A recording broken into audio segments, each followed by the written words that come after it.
주신 하나님 말씀은 구약성경 민수기 22장 21절부터 35절까지의 말씀입니다. 구약성경 234쪽에 있습니다. 함께 합독하시겠습니다. 시작.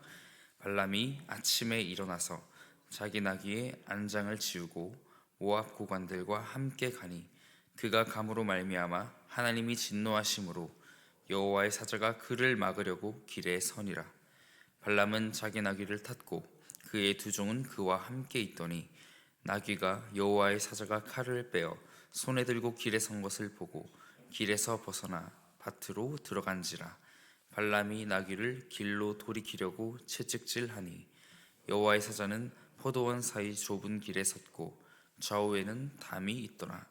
나귀가 여호와의 사자를 보고 몸을 담에 대고 발람의 발을 그 담에 짓누르매 발람이 다시 채찍질하니 여호와의 사자가 더 나아가서 좌우로 피할 데 없는 좁은 곳에 선지라.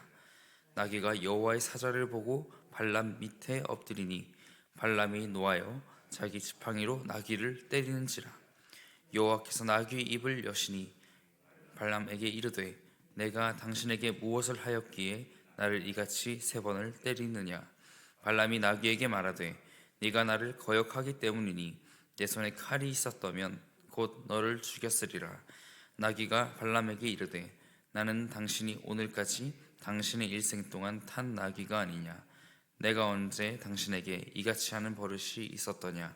그가 말하되 없었느니라. 그때 여호와께서 발람의 눈을 밝히심에 여호와의 사자가 손에 칼을 빼들고 길에 선 것을 그가 보고 머리를 숙이고 엎드리니 여호와의 사자가 그에게 이르되 너는 어찌하여 내 나귀를 이같이 세 번 때렸느냐. 보라, 내 앞에서 내 길이 사악하므로 내가 너를 막으려고 나왔더니 나귀가 나를 보고 이같이 세 번을 돌이켜 내 앞에서 피하였느니라. 나귀가 만일 돌이켜 나를 피하지 아니하였다면 내가 벌써 너를 죽이고 나귀는 살렸으리라. 발람이 여호와의 사자에게 말하되 내가 범죄하였나이다. 당신이 나를 막으려고 길에 서신 줄을 내가 알지 못하였나이다. 당신이 이를 기뻐하지 아니하시면 나는 돌아가겠나이다. 여호와의 사자가 발람에게 이르되 그 사람들과 함께 가라. 내가 내게 이르는 말만 말할지니라. 발람이 발락의 고관들과 함께 가니라. 아멘. 오늘 발람이 오늘 본문을 통해서 오늘 모압 고관들과 함께 발락에게 가고 있음을 오늘 본문을 통해서 보여줍니다. 발락에게 가는 것을 하나님이 허락하시면서도 다시 여호와의 사자를 통해서 막으시는 하나님을 보면서 당혹감을 가질 수도 있는 이런 본문 말씀입니다. 본문을 통해서 하나님은 이랬다 저랬다를 반복하시는 하나님이실까요? 그렇게 묵상이 되었다면 정말 하나님을 아는 것이 아닐 것입니다. 먼저 뭔가를 알리시기 위해서 느닷없이 길을 막으시는 하나님은 오늘 본문에만 등장하는 것이 아니었습니다. 출애굽을 위해서, 이스라엘의 출애굽을 위해서 모세를 택하시고 또 40년 인생을 연단하셨으나 또 그를 죽이려 하신 일도 있습니다. 또 훗날 모세를 대신하여서 이스라엘을 이끌고 약속의 땅으로 들어가야 하는 여호수아에게 또 여호와의 군대 대장이 나타나서 여호수아를 향해서 칼을 빼어들었던 일도 있었지요. 앞으로 다가올 일에 대해서 분명히 또 알려주시기 위해서 이 발람을 막으신 것입니다. 오늘 일에서 반복되고 두드러지는 동사가 보다라는 동사인데요. 또 이 단어를 통해서 또 어떤 하나님을 우리가 묵상할 수 있을까요? 여호와의 사자가 칼을 빼어들고 길에 나타났지만 발람은 볼 수 없습니다. 보지 못한다는 것입니다. 또 인간의 힘으로 보지 못하는 무엇인가가 그 앞을 가로막고 있을 때 또 완고한 동물인 나귀는 이를 보고 피합니다. 나귀가 피하니까 여호와의 사자가 길을 쫓아서 길을 막습니다. 발람은 역시 볼 수 없었지만 나귀는 보고 다시 피합니다. 이제 막다른 좁은 골목에 이릅니다. 다시 길을 막은 여호와의 사자를 보고 나귀는 더 이상 피할 수 없어서 엎드리게 됩니다. 이를 아무것도 볼 수 없던 발람은 나귀를 자신의 지팡이로 때리게 되지요. 여기서 또 재밌는 장면이 연출됩니다.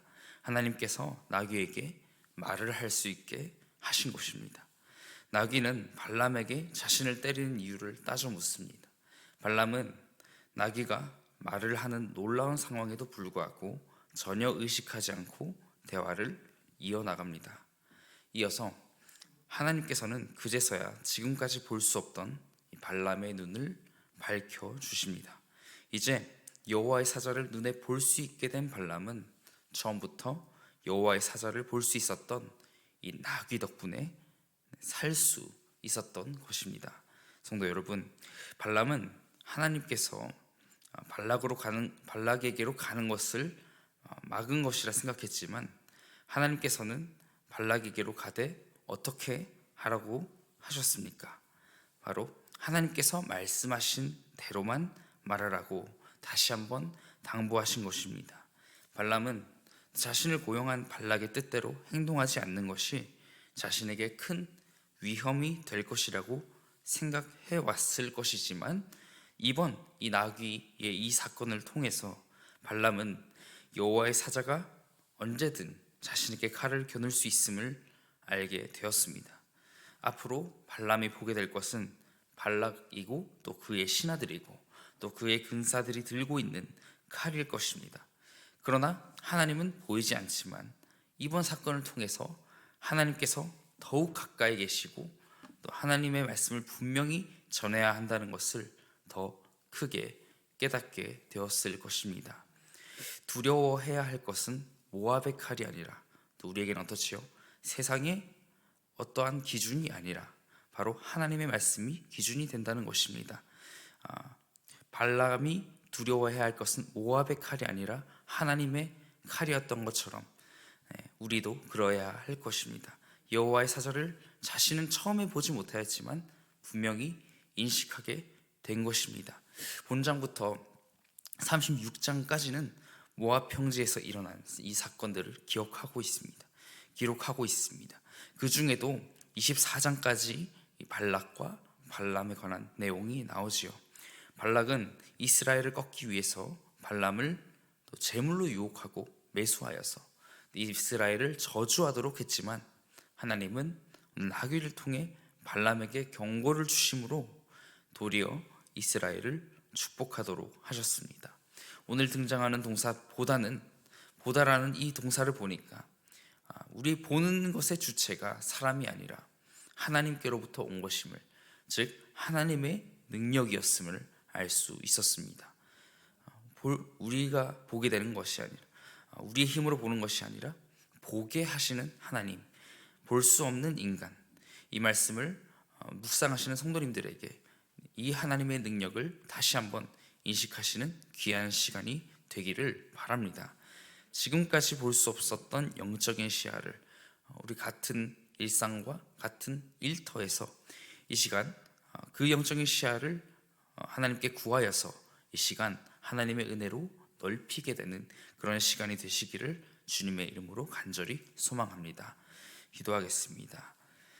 이 시간 기도하실 때 하나님, 나의 영적인 시야를 넓혀 주시옵소서. 내가 볼 수 없었던 것을 하나님 보게 하여 주셔서 내가 두려워할 것이 세상이 아니라 또 하나님의 말씀임을, 또 하나님이 오직 나의 유일한 삶의 주인이 되어달라고 우리의 소리를 높여서 하나님께 기도하며 나아가시겠습니다. 기도하겠습니다.